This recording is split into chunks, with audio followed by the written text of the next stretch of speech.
Hi, everyone. On behalf of the Southeast New England Program Network, welcome to our webinar titled Restoring Kittacuck, Reconnecting the River That Powered America's Industrial Revolution, brought to you by Blackstone River Watershed Collaborative. My name is Leah Soloway from the New England Environmental Finance Center, and I'll be managing logistics for today's program. Before we get started, I'd like to introduce and provide you all with a little background about the SNEP Network.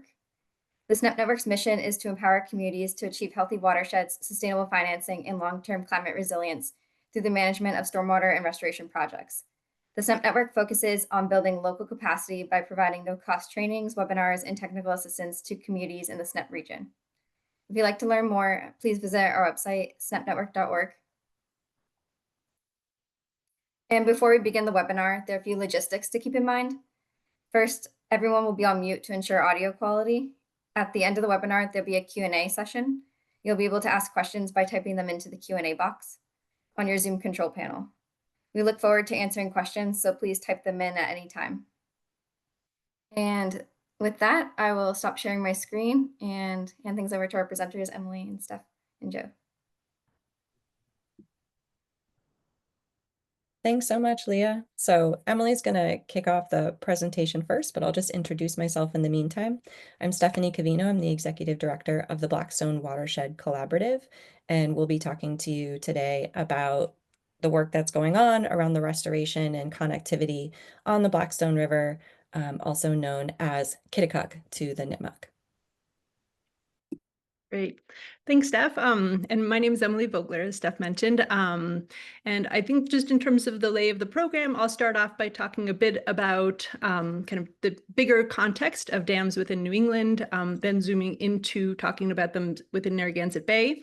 And then Steph will transition and she'll speak more specifically about dams and connectivity issues as it relates to the Blackstone River. But to begin with, my name is Emily Vogler. I'm a landscape architect and environmental planner. I'm an associate professor at the Rhode Island School of Design, and I also have a side practice called Commonplace Landscape and Planning. And so I'm really excited to be here today. A lot of what we'll be presenting on is both a kind of culmination of many years of work and also many years of collaboration between Steph and I, which is great to get to reflect on that and also to get to share it with you all as well. So just a bit of context. I first got involved in dam work back in 2015 when I was asked to join a large NSF research project called The Future of Dams. It was over 40 researchers across a range of institutions in many states within New England. And the premise of the project and of the research was an understanding, right, that a lot of these wicked environmental problems require these interdisciplinary creative approaches. And so the project team and the research team was made up of biophysical scientists, social scientists, and then I was there with a team of RISD faculty and students who were the designers also that were participating in this project. And I'm originally from New Mexico. And so when I first got asked to participate in this Future of Dams conversation, I was like, oh, dams. I think of big Western dams, right? I come from along the Rio Grande River. So I was thinking, Elephant Butte or Hoover Dam. And then as I started to get involved in this work in New England, I was like, oh, we're dealing with a very different type of dam here in New England. And I quickly realized that a lot of the dams that we're talking about many of them out here or in New England are over 100 years old. They may not serve a purpose. They're coming to the end of their life cycles. And there's big questions about what to do about this aging infrastructure that is a legacy in many cases of our industrial and colonial histories. And so I quickly had to kind of shift the way that I was thinking about dams. And obviously that then influenced how the questions and the trade-offs that we were looking at. And so as many people are probably familiar, there are over 14,000 jurisdictional or kind of documented dams within the New England region. And many of you are probably familiar with the impacts of many of these dams. Obviously, they've had dramatic impacts on fisheries, both anadromous migratory fish, but also resident fish in terms of issues around connectivity. And here within the Narragansett Bay watershed, you can see from this map that there's quite a bit of disconnection, right? So this is a map of all of the, what we call head of tide dams. So the first dam on a river that prevents migratory fish from being able to go upstream. And so all of the red X's indicate dams that do not have fish passage structures, which means that migratory fish are not able to go upstream of those dams. The yellow ones and the orange ones are ones that have some sort of fish passage. Whether or not it's functioning is often the question, which we'll get into in a bit more detail later on. But this, you can see the level of kind of issues in terms of these head of tide dams and the issues around connectivity here. So we have issues around fish passage. We also often, when we're looking at a lot of these aging dams, there's issues of the risk of breach or the risk of the dams failing. In the 2021 infrastructure report card, the American Society of Civil Engineers gave the nation's dams a D grade, indicating the lack of maintenance and poor condition of many of these dams. And also for many indigenous communities, dams and the diminished migratory fish runs continue to symbolize the injustices of colonization and its impacts on indigenous cultures and the loss of respect between people and rivers. And so for all these reasons and many, there's been a big push to remove dams within the region and across the country. Well, might be familiar with the case with what's going on in Klamath, on the Klamath River. And so we've been seeing a kind of increase, right, in funding, an increase in energy behind a lot of these removals. And as I was studying this, one of the essays that I came across that was really impactful to me was this essay that's, and the quote from this essay is, "The Swift River has been a part of me since I was a little kid. You killed the dam, you are killing a part of me." And this was a really interesting essay that began to outline and talk about some of the other kind of social dimensions around and kind of impediments to removal. And so within the paper, they spoke about the fact that more than 50 dams that were identified for potential removal have been stalled or delayed as a result of community opposition on a kind of range of topics. And the two main issues that kept coming up was a perceived loss or threat to individual and collective sense of place around dams and impoundments. And then the second was the sense that the dam removal process ignored community-based stewardship of local resources. And so for me, because landscape architecture and design deals with sense of place, I immediately was really interested in the questions that this brought up. And also because a lot of my work is around community engagement, that second part also was really interesting to me. So I kind of took that paper and said, this is an interesting starting point to begin to consider how my research and my work can contribute to help improve decision-making around dams to reduce the number of projects that are stalling or failing as a result of removal. And so to me, these controversies, they raise important questions about how the public should be involved in decision-making around the management of rivers, water, and other common pool resources, and what new models of environmental democracies can look like. How can we envision some new creative social practices that bring people together at the local level to discuss divergent viewpoints, to critically reevaluate history, science, and personal values, and to fully consider the social and environmental repercussions of individual and community beliefs, identities, and actions? So there's going to be the need to make hundreds of decisions around all of this aging dam infrastructure. And I'm also interested in understanding how could we improve the decision-making process to reduce the number of projects that stall or fail as a result of community opposition. And how can we use design to maintain and strengthen sense of place, even if landscapes are changing? And how can we use our visualization tools to help communities build this kind of landscape imagination in order to be able to envision some of these possible future scenarios? Another driving question in my work was, how do we ensure that Indigenous communities are heard within the predominantly white cultural context of rural New England, right? We often talk about the historical significance of dams, but that's often, kind of prioritizing a specific version, a specific aspect of the history, right, of the region. And so how do we begin to deal with that, especially because there are so few federally recognized tribes within New England compared to out west? And lastly, how can we reclaim rivers as a commons and support community care, stewardship, and connection to their local freshwater resources, right? So in the conversations about the future of dams and the future of rivers, where and how can those conversations actually help to reconnect people back to their rivers rather than making them feel disconnected or as though they don't have any agency in decision making? And so as a result of all those driving questions, one of the outcomes of this research is the Narragansett Bay Dam Atlas. And the Dam Atlas is both a publication as well as an online platform. And the atlas is made up of three main components. One is a section that talks about understanding dams and just kind of understanding these different social and ecological attributes. Another aspect is looking at case studies. What have other communities done in order, and how can we learn from that, right? In terms of how they've had to deal creatively, possibly with some of these issues. And then lastly is open source decision support tools that I'll get into in a little bit more detail. And so the first section of the document and the website, we just kind of go through this kind of overview, kind of dams 101 within New England. What are the different issues? And then really the goal of it is to make the information really accessible through diagrams, through visuals.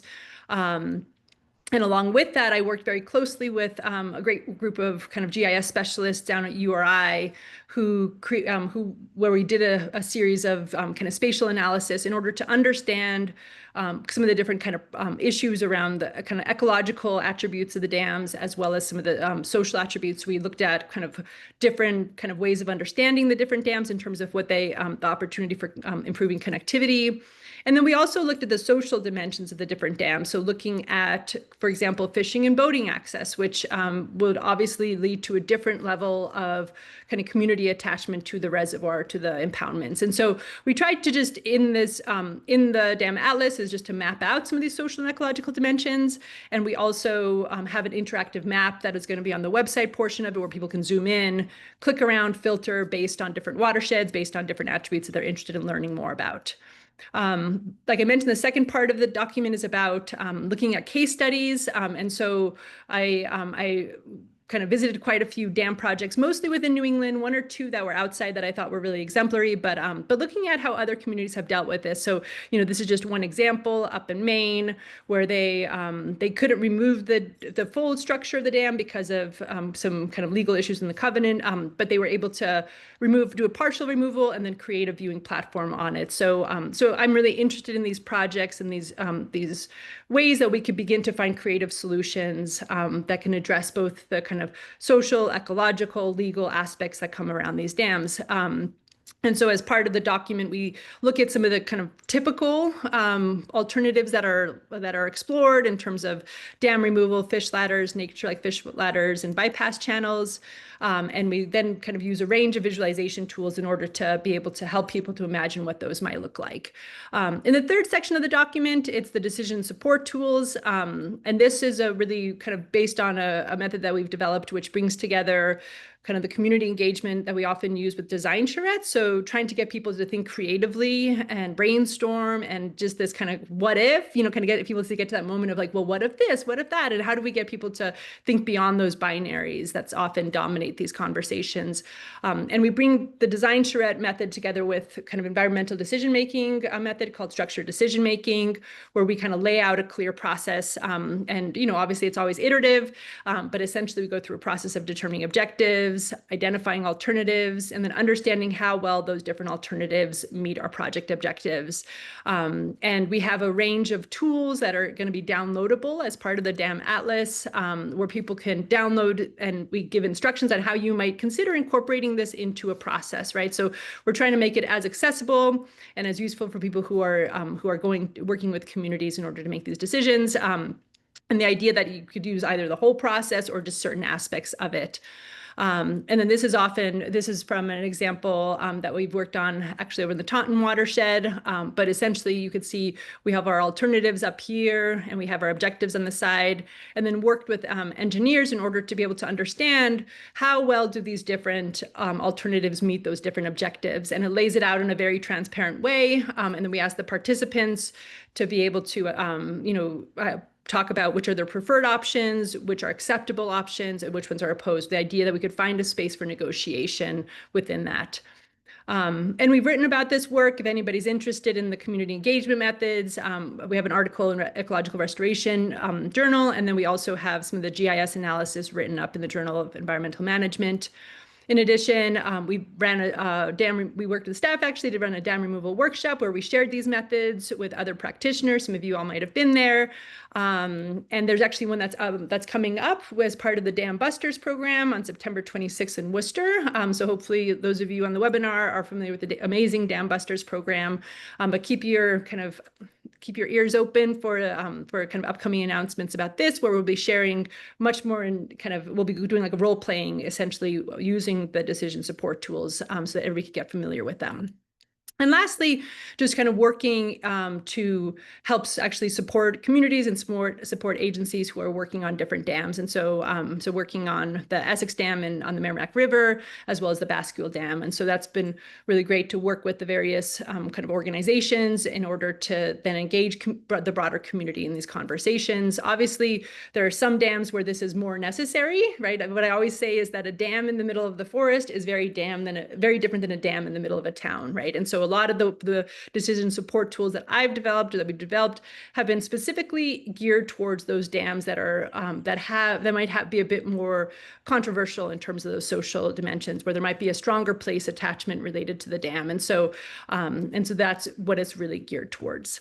And so, like I said, the Dam Atlas is really, it's focusing on the whole of Narragansett Bay and the Narragansett Bay watershed. But it's been great working with Steph over the years, and and she'll go into a bit more detail about some of the work we're doing on the Blackstone. But essentially now in our work, getting to kind of look at that bigger kind of Narragansett Bay estuary watershed, and then come down to the Blackstone in order to be able to study some of the issues around these dams in a bit more detail.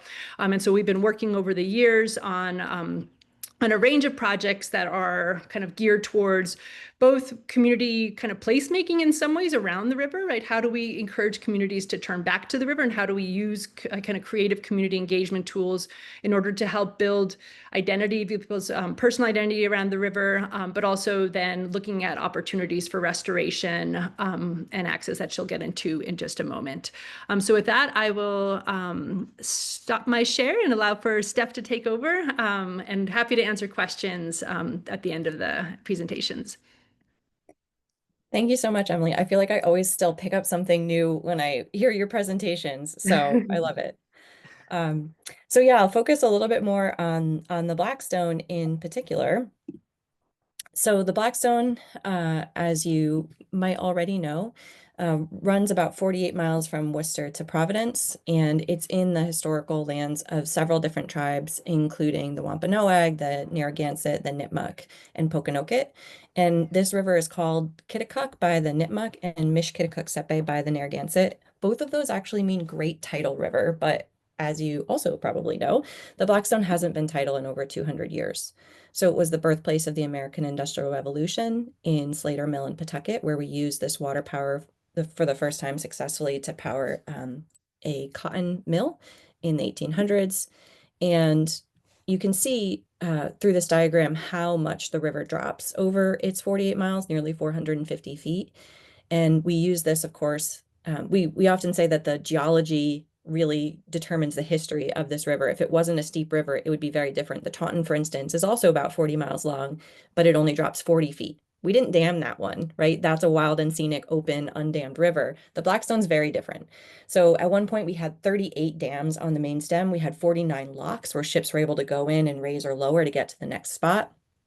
And we still actually have 21 dams on the main stem. You might have heard us before often say there were 19. We kind of took another look to really identify what we were calling a dam, and we realized there are actually 21. And there are over 300 throughout the watershed's 475 square miles. It's pretty important to consider this in terms of the Blackstone being the second largest source of fresh water to the Narragansett Bay. And because of all of this history, it's been heavily polluted and ignored for many, many, many years. It was called the most polluted river in the United States, according to a 1990 study by EPA looking at the toxic sediments. And that work has also spawned a lot, that bad reputation has also spawned a lot of people to really want to care for this river and to restore it. So for instance, in 1972, there was the ZAP program, which organized 10,000 volunteers to remove 10,000 tons, not pounds, 10,000 tons of trash from this river. It was the largest one-day environmental cleanup in US history. And they were taking out school buses and chassis and these huge things. And you can still see some of these larger items even in the river today. But they had helicopters and scuba divers and school children. It was really impressive. So we're really trying to change the reputation, still working on all of those decades of work from our partners. And this is a beautiful graphic that I'm so excited about. This is brand new. You can see the river going from Worcester to Providence.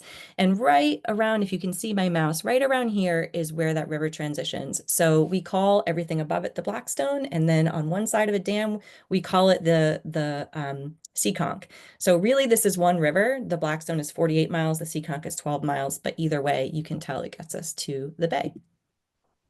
So what are we doing to improve aquatic connectivity? We're working at it through a number of different lenses. One is through culvert assessment and replacement. So we have over 3,000 culverts in our watershed. And when I first started this work, I worked with Mass Audubon and I started to get trained in this culvert assessment program.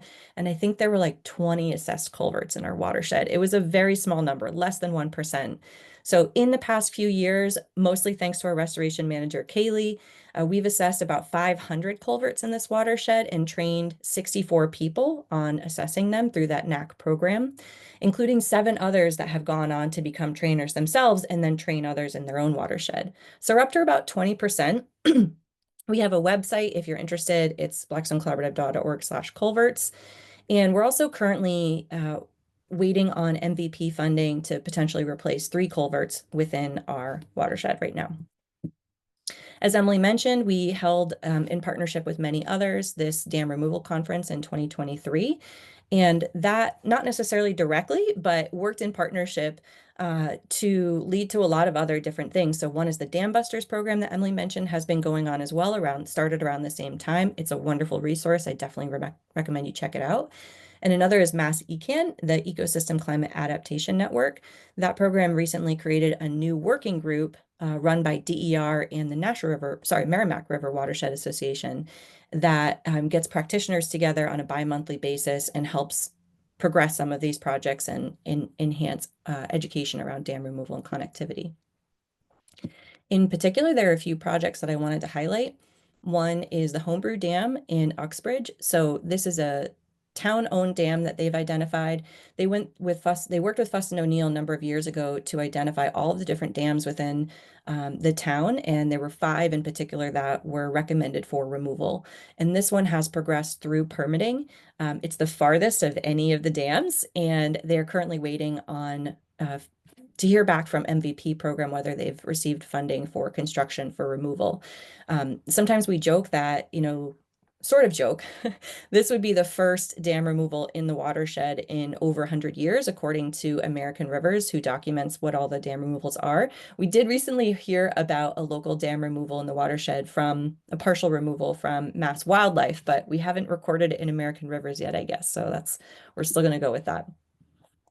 Another also within the Mumford watershed. Oh, I forgot to mention, this is the dam, and on the left here, this winding part, that's the Blackstone. So it's very close to the main stem. We're also working within the Mumford subwatershed on a lot of different projects. This is a priority area for us because there's a lot of cold water fisheries, there's a lot of opportunity for restoration, and a lot of priority habitat. So these 2 dams are, one's called the Douglas Mill Pond Dam and one's the Old Mill Pond Dam. They're right next to each other and both privately owned by Hayward Landing Apartments. They're both in poor condition and significant hazard dams. So we're working with the dam owner and tie and bond to explore removal of these. The owner's been wanting to remove them for years because they're spending a lot of money on maintenance and repairs, and they're still in poor condition. So some of the benefits, if we're able to remove these dams, are opening nearly 8 miles of river channel, which for some may not seem like a lot, but the Mumford is very typical, like the Blackstone. The Mumford's about 13.5 miles long and has 13 dams on it. In its 37 square miles, 56 square miles, it has 37 dams within the watershed. So again, heavily dammed, really this tributary. And it's one of the primary tributaries to the Blackstone. So it would expand cold water fishery resources if we were able to remove it and improve water quality for eastern brook trout and several other species. Again, a big driver for the owner is reducing the liability and ongoing maintenance costs, but it also has the community benefits of improving local resilience, meeting hazard mitigation goals that have been identified, and improving public safety, not just for the hundreds of residents that live directly on this dam, but also that live directly below it. So currently we have received funding from the Narragansett Bay Estuary Program through 60% design. So that'll be done basically the end of 2026. So we just submitted our QAP, our Quality Assurance Protection Plan, to EPA. We're waiting to hear back on that. And then once it's approved, we will continue on our site assessment and data collection. This also funds community outreach, and we've already held several site walks with the town, with other communities that are interested in how does dam removal work? What does this entail? So we've actually had some folks from out of town come and just hear what's going on and maybe use some of what they're learning to progress projects in their own communities, which is really the goal of all of this, is to share with each other.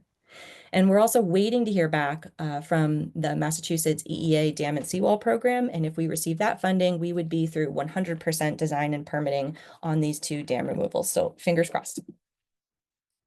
So switching gears a little bit and thinking more about some of our priorities within Rhode Island, a really big one. So we're not quite at the, the Klamath and the huge dams that Emily was talking about, but the Rhode Island dams are a lot bigger than the Massachusetts dams on the Blackstone. So we're not always looking necessarily at removal of some of these, but we are really looking to restore migratory fish to this river. So they've been absent again for over 200 years.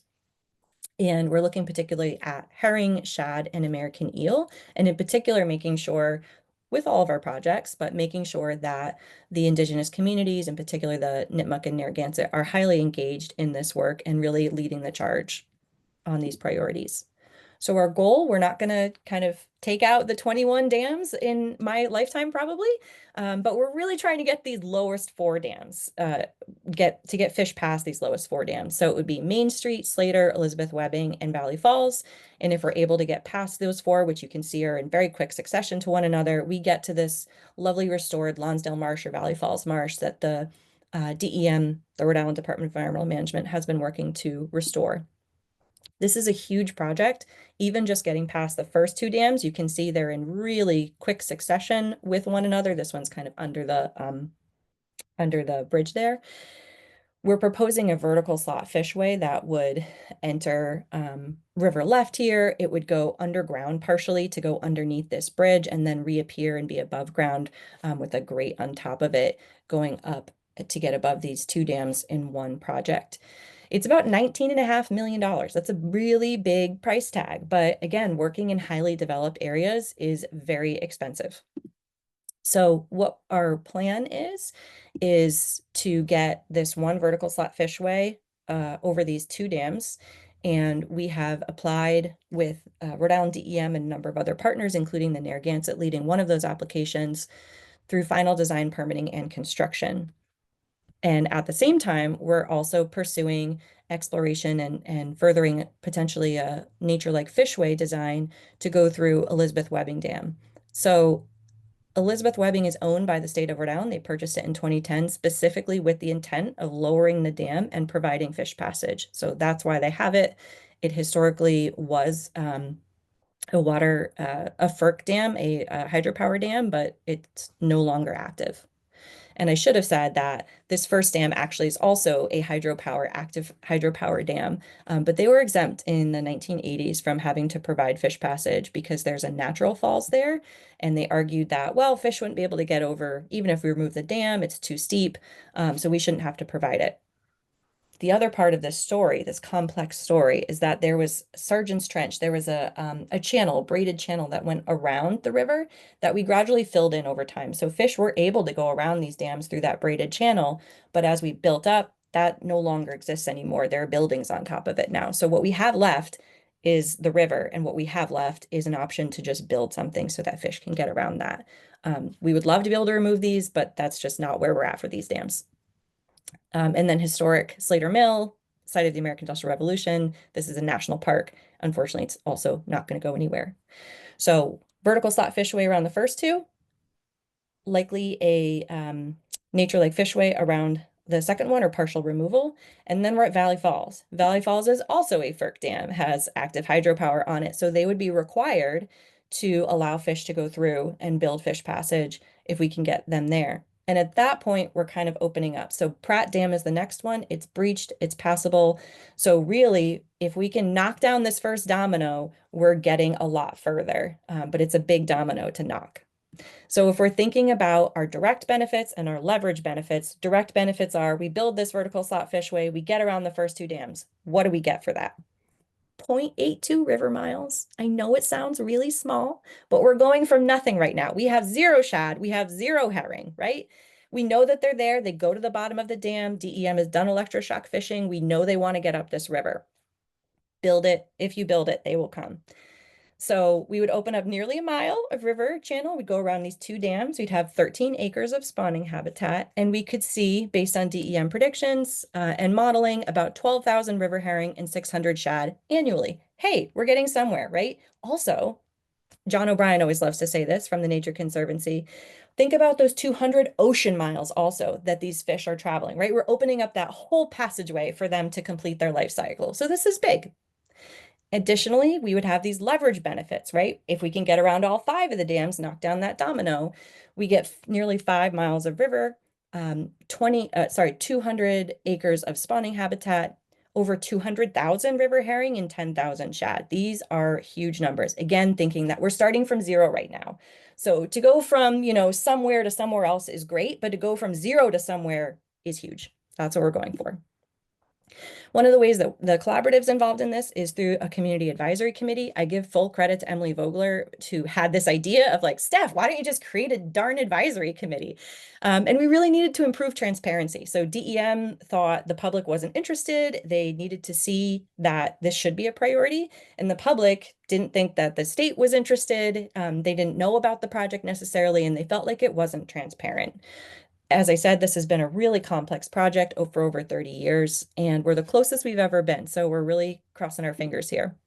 We've helped apply for 4 different NOAA applications, 3 led by DEM and 1 led by the Narragansett Indian tribe.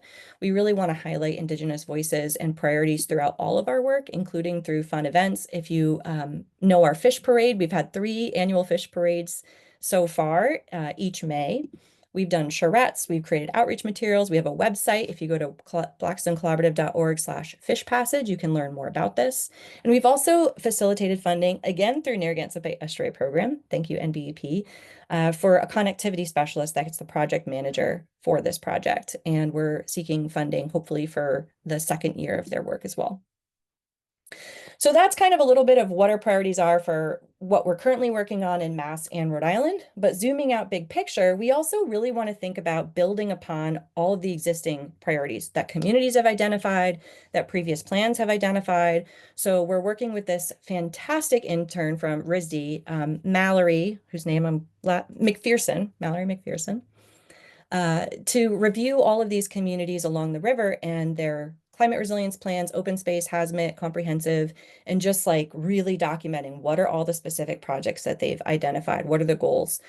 And also looking at some of these historic plans, like this 5-year action plan from 2004, this 97 report from Army Corps of Engineers. But this is fantastic work. It might be old, but there's a lot there. And a lot of these projects come up again and again. So we want to be able to build off of them and say, this has been a priority for X number of years or identified in this number of plans.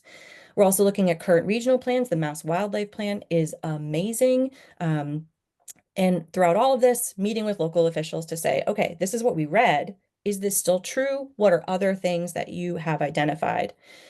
And this is being funded through a grant from the National Fish and Wildlife Foundation, NIFWF. They provided a $1.1 million award, which is huge for us as a 2-person nonprofit.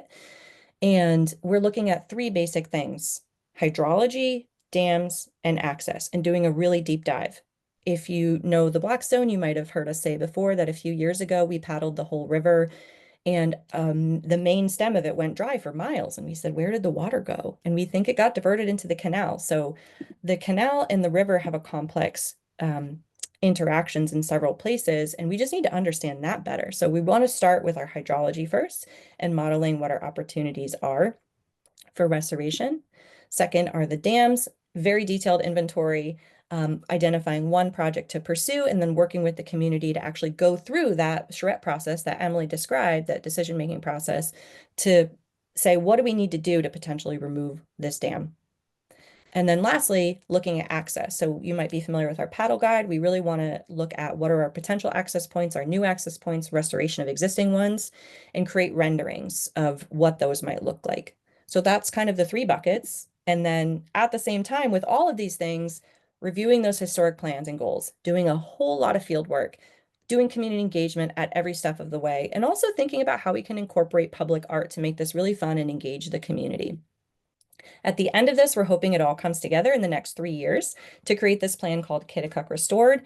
It'll identify priority projects for each of these three categories, look at what are the social and ecological benefits, the costs, the opportunities for funding, identify partners and next steps. We want it to be very action oriented and really be this sort of guidebook for the Blackstone moving forward.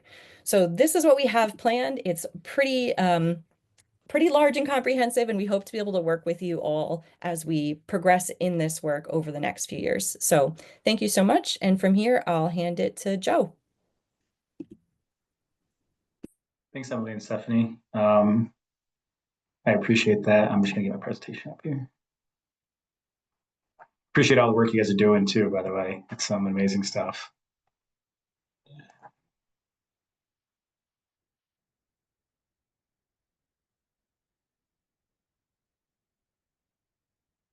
Hi, everyone. So zooming out and shifting focus a little bit, geography.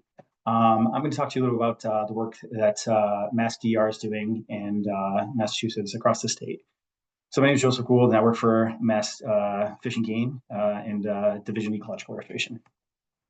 I'm going to talk to you a little about DER and just talk a little about the problems that we're seeing across Massachusetts. Emily and Stephanie obviously covered a bunch of dam removal related problems, but talk about some of the ones we're seeing here and just showcase some projects that we're working on. So real quick, DER is one of the 4 divisions within Mass Fish and Game. And the Department of Fish and Game basically has these 4 divisions. We're the only non-regulatory division too. We're really just focused on restoration work, but it also includes Mass Wildlife that was mentioned earlier, Office of Boat and Safety Access, as well as DMF. And so DER is just one of those divisions that really just strictly focuses on restoration. Our approach to restoration is really a process-based approach, and our mission is to restore and protect rivers, wetlands, and watersheds for the benefit of people and the environment in Massachusetts.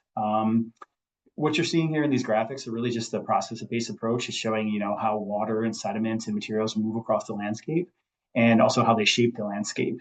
And so that's really our mantra, or like our really how we just approach these projects, and really what we're thinking about, and how we're thinking about this is also in how it interacts with the built environment. So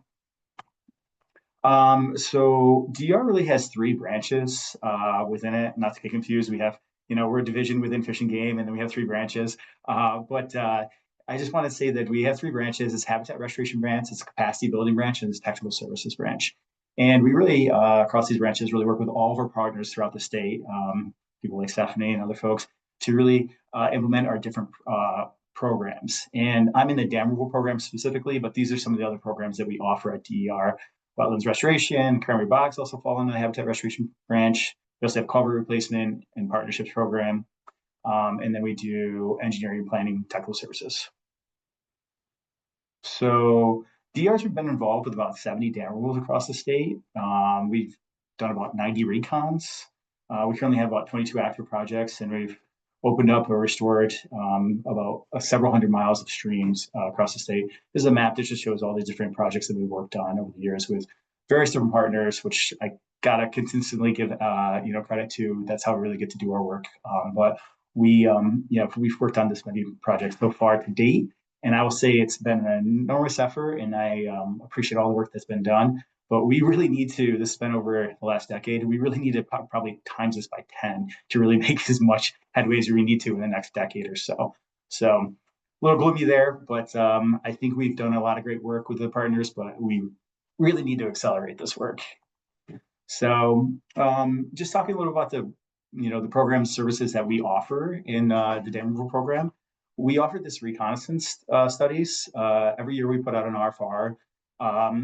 In solicit reconnaissance studies. They're used from the dam remover who's interested in exploring dam removal as an option. They have to be really interested in dam removal.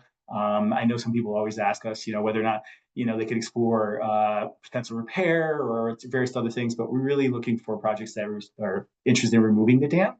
And then we produce conceptual level designs, look at sediment, make recommendations, provide cost estimates. And we do this within about 6 months to a year. It's a nice little study that really gives people a leg up on if they want to remove their dam and how they should go forward with doing that. We work with various different consultants across the state to provide these studies. And one thing that's important to mention here is our current funding requires that our partnership is with the owner and is sponsored by the municipality. It can be the municipality, but who actually owns the dam as well. But we do require that because of the funding that's set forth, some kind of basically partnership with the municipality on these. We also offer priority projects.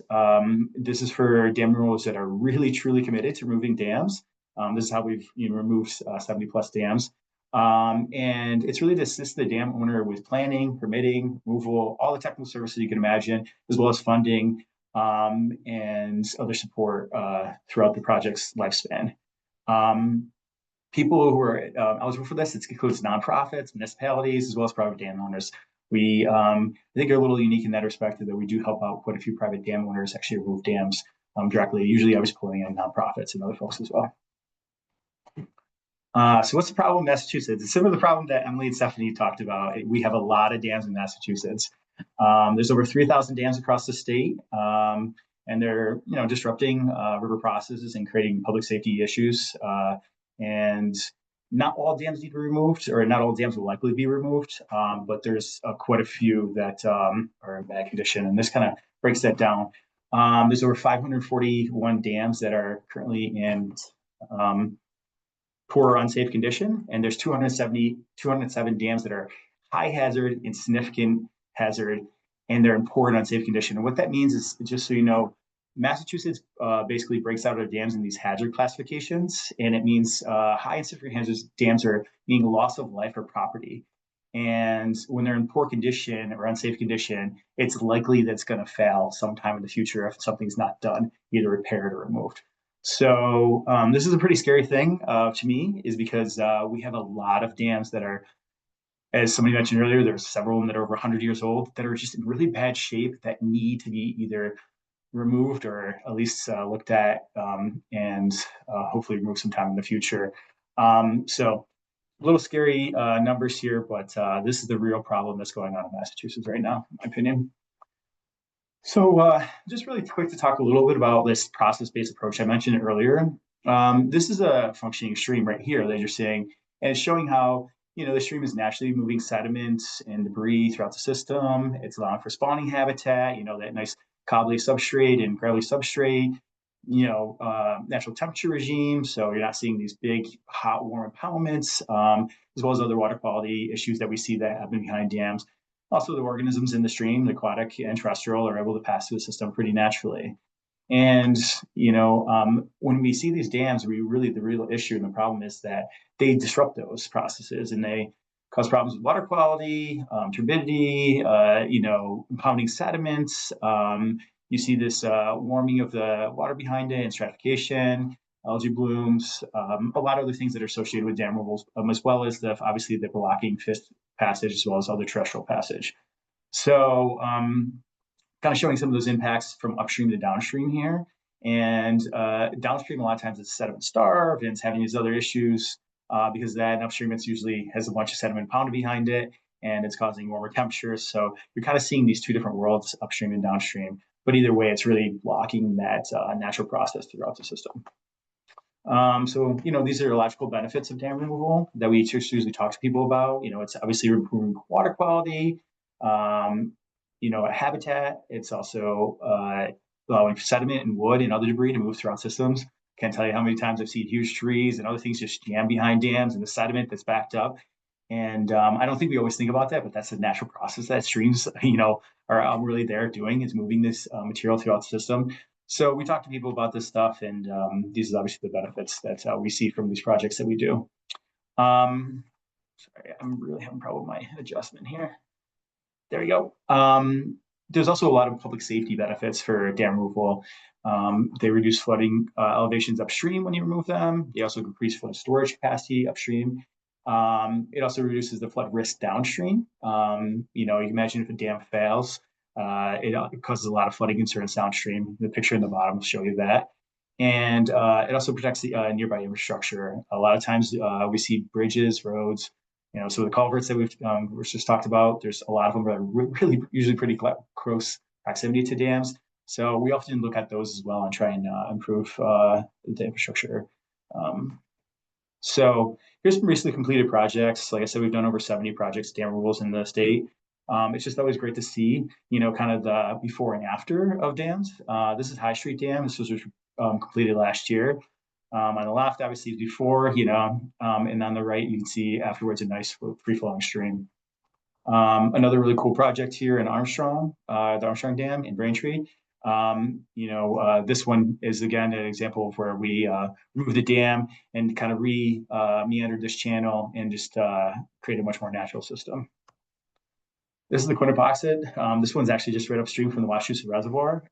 It's a really cool project that just finished up, and they actually just finished the plantings a few weeks ago. Moved a big old dam here. This is actually, you see on the left, this is where shaft 1 for the Quabbin transfer comes up. And we opened up and removed this dam. It was actually basically a really neat dam where they, you can see in the top right, they basically created a waterfall in the stream and create a settle basin. But because of the advances in technology, how we're able to manage the water quality in the Wachusett and stuff like that, they were able to remove this dam. And now we're seeing fish passage, even anecdotal right now. We're doing Mass Wildlife for partners are doing a long-term study, but of cool water fish like brook trout and lake trout that are coming back up into the system, which is pretty cool. Here's some current and upcoming projects we're working on. This one just started, Whitney Pond. It's in Ashburnham. It's just started construction, knocking down another dam. You can see where, the stream channel is starting to form and there's a lot of sediment that's been stuck behind there. We're gonna have to take some of this out and do a little channel construction here. Another one that's underway right now, we just started doing a drawdown. This is Ware Dam in Hardwick. It's on the Ware River. It's one of the largest dams in Massachusetts. I know they're nothing and compared to the West Coast dams, but still a really big dam. It's over 500 feet long. And we're doing a controlled drawdown here because there's a lot of state listed species. So we're doing a 3-year drawdown. And so we removed the first 3 feet of the boards on the river left, but right side of the picture. And then we also chipped out a portion of the spillway on the left side of the picture, river right, to allow for the stream to start to draw down slowly. We're going to do that over 3 years, working with our colleagues at Natural Heritage and Endangered Species. And then we're going to actually remove the whole rest of the dam. So cool projects. The picture up on the top left shows you, the start of this drawdown and how things are starting to dry out behind it and showing some of that cribbing structure behind and the water level dropping. So it's underway. And then we're also, and this one actually is more of a DMF type project that we kind of handed over, but it's become more of a fish passage project, but it's Veterans Park in South River. You can see this was old, they had an old water wheel here, and then kind of like a step ladder in the stream that's, it was kind of like a naturally fishway slash, fish ladder. Didn't really function that well. And the dam was obviously not that high, but we're basically tearing the whole thing out and recreating a more natural like channel in this section of the stream. This is Larkin Mills Dam. This one we haven't started yet, but this one's likely coming down in the next year or two. And this is Church Manufacturing Dam. We actually just did a drawdown on this one. And it was an interesting process because there was over 25,000 cubic yards of sediment, mobile sediment behind it. So we drew down the river and let it draw down for about 3 years now. That sediment stabilized in place because we had a low level working outlet. And now we're only seeing probably a couple thousand cubic yards of mobile sediment. We're going to do a few little riffles upstream, and we're going to tear out this basically a speed bump in the river after that. For those who are in dam removal, they know that sediment management is one of the most costly aspects of dam removal. And us to manage 25,000 cubic yards just wasn't really financially, it didn't make sense. It was really limiting. It would have been, several $100,000, if not millions. So we just decided to do this, and it's allowed the project to move forward pretty quickly. Tuttle Street Dam in Duxbury is another one. This is actually upstream from the Veterans Park Dam. This dam is probably coming down later this fall. And one thing that's interesting about this one, I just want to point out to somebody, is in the couple pictures on the other side, is dams, you never know. Sometimes these dams in the woods, people throw boards back in them, and they decide to manipulate things. This was one example where they drew down this spoutment and they had it drawn down for a long time, so it's no longer jurisdictional. Well, somebody threw in boards this fall and past fall and re-impounded this, which was actually well over 25 acre feet. And it actually ended up breaching the berm and repaired a little bit so that we can then remove the dam later this year. So crazy things that happen with dam removal projects, but this one will be coming down soon. It's pretty much everything I wanted to show everybody. Just talk a little bit about our projects and the stuff we're doing. Obviously, we're providing these services, throughout Massachusetts. I know the watershed is a little bit different, but there's a lot of other resources that people can find on our website here. And I'm happy to talk a little bit more and answer your questions after that. Thank you so much, Joe. I loved seeing the pictures, the before and after, and the current projects. Really incredible photos. And I want to invite attendees. We have the last remaining few minutes here to answer questions. So if you have any questions, please ask them in the Q&A box, which is on your Zoom control panel.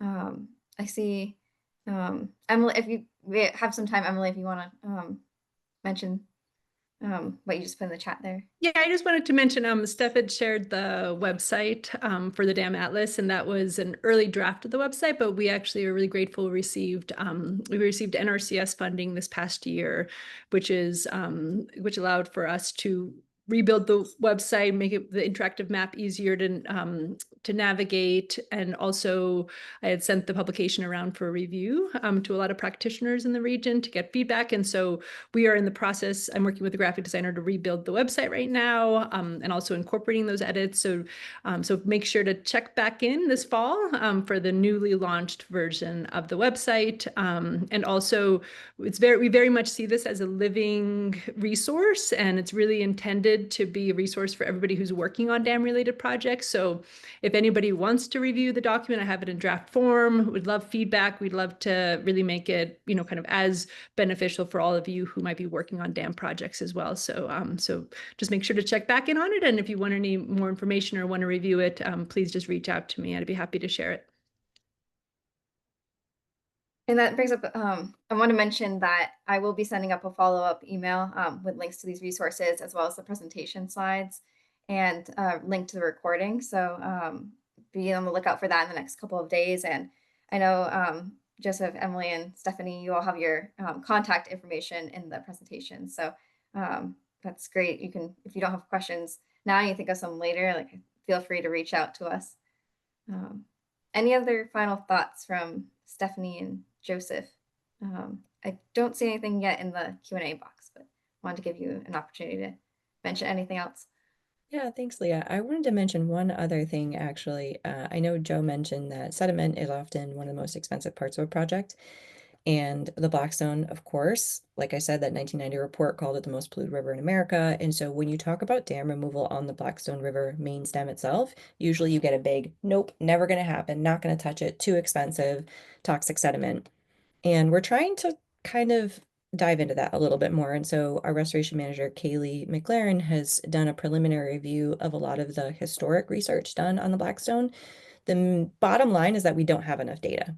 We assume that everything is incredibly toxic, but preliminary results of looking at some of those historic studies show that it's maybe not quite as bad as we thought. And because the Narragansett Bay is a sediment-starved area, and the sediment quality upstream and downstream of a dam, if it's bad upstream and it's bad downstream, removing that dam won't necessarily make it worse, right? It'll just change where it is. So we think that passive management might not be a bad thing or sort of out of the question that people often think it is. But the bottom line is that we need more research of understanding the sediment quality on the Blackstone River. And I know that's been identified as a priority from our organization, from the Narragansett Bay Estuary Program. It's not unique to the Blackstone necessarily, but we're really looking to dive into that and hopefully start thinking about the potential of removing some of these dams. And some of those dams are 2 feet tall, right? They're not big. When we bring dam specialists out and we're like, this is the one that we want to remove, they're like, are you kidding me? Give us 2 days. We could just do this. So I think it is a possibility, but it's just that breaking the barrier of everyone saying, nope, not going to happen. And we really have to get past it. I'll just add one thing after I that. did- I love what you said there, and I think passive sediment management, if possible, is one of the best ways to manage sediment in the system. Joe, I did see a question come through for you in the chat. The question is, can you share more information on projects with contaminated sediment? Yeah, I happily would. I can just say that similar to Stephanie's problem in Blackstone, we've done some projects out in the Pittsfield water area, and the Housatonic is another contaminated system. And yeah, it's definitely it's exactly what Stephanie said. It's definitely a challenge. It's expensive, but through additional investigation, stuff like that, it can be done. And if possible, passive release is always our preferred method. And so I love what she said about if it's simply contaminated upstream than downstream, and it wouldn't make anything worse. It definitely should be explored. So. And just to note that both Dam Busters and American Rivers have really, really, really good webinars on contaminated sediment and sediment management. So I would suggest checking those out and learning more. I learned a lot from those. Stephanie, for you in the Q&A box, a question. Are there specific water quality issues that would be addressed by the proposed modifications to the 4 lower dams? Yeah, that's a great question. We don't really talk about improved water quality necessarily by providing fish passage because we're not removing the dams, we're just allowing sort of that migration. So I'm not sure they necessarily have a lot of water quality benefits. I should probably know that, but that's a great follow-up that I'll have to check with our biologists about. And can you mention the work of the Nipmuc and Brown are doing to assess the sediment in the Kittacuck watershed? Yeah, so the Nipmuc tribe received funding through MVP and I think another source as well. And they're looking at sediment quality within the watershed. So they've done both some research within Grafton in a subwatershed as well as on the main stem. And that research, I believe, is complete, but the results haven't been published yet. They'd hoped to share them in the spring, and I think things got pushed back. So they haven't been released, but we are definitely keeping tabs on that. They worked with Brown University to do that sediment analysis. So we're hoping to learn more maybe this summer or early fall, and we'll definitely be sharing that with you. Awesome, thank you. And this could be for all 3 of you or one of you, whoever wants to take this one. But is there any stream, dam, or culvert too small to pursue?